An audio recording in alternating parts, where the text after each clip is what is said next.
start the logical fallacy counter. It's Deconverted Man versus William Lane Craig. Objection number 8.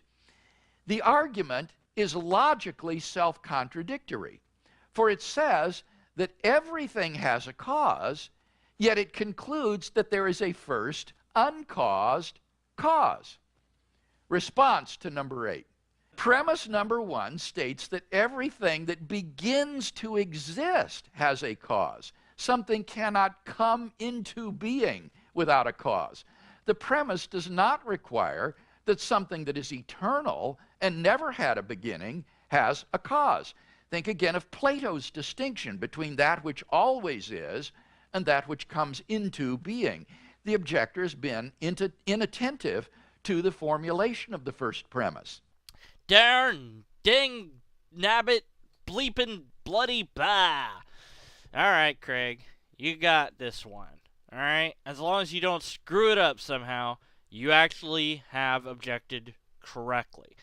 Yes, there were versions of the Kalam that were not worded this way, and those versions committed errors that you could use this objection against.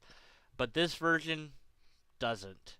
It has other logical fallacies, but not this one. So don't screw it up, Craig. You're on the verge of actually saying that an objection is correct within logic. Stop before it's too late, Craig. Silence yourself. Seriously. Notice that this is not special pleading for God. The atheist has typically said that the universe itself is eternal and uncaused. Whoa, whoa. Where are you going? I told you to stay silent. You were doing fine, but now you've gone off into a different tangent again. So, red herring-ish? I can't say irrelevant because it's close to the topic. I mean, it's within the topic, so yeah, red herring. Okay, so it's not special pleading. How is it not special pleading? Oh, because we're going to invoke a straw man. Okay. So, this is what has been typically said. Has it been? I don't know. I mean, it's a very weak support. Yes, I am aware that there are a few writers that have said that the universe is eternal. You could look at it that way, and it depends on what we mean by universe. So, there's some problems there. But even if it's the case that atheists always say this, to say that it's not special pleading because of what they're saying doesn't defend it.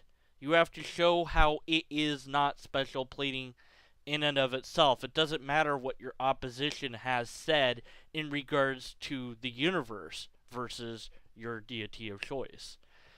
That doesn't explain away the potential special pleading. Matter and energy have existed from eternity past, and so have no cause of their being.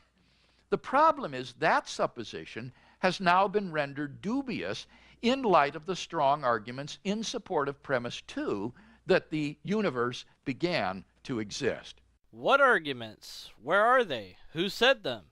Not going to tell us, are you? Of course not. So, formal fallacy, failure to give an argument, and thus we have to dismiss this in its entirety. Objection number 9. I can't believe Craig's done. There was so much more to talk about. Oh well. Anyways, so his objection to the objection is logically valid. Wow. It's about time that he finally got one of them, huh? There are other wordings of this argument that used to say everything has a cause and the universe has a cause, and then this objection would apply to those versions of the argumentation. But the version that is currently in, you couldn't use this particular objection logically. Only 2 fallacies and a formal fallacy this time, and neither of those create problems for his objection to the objection.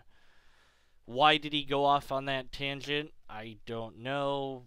I wouldn't have done that, but he did it, and so we have to be skeptical of his conclusions during that tangent, and then when he fails to give an argument, we have to completely dismiss that. Wow, this was fast. I hope the next one will be just as quick. In the meantime, enjoy That Could Have Been Said by an Atheist. Announcer voice took a day off. Man, how do people think these things up?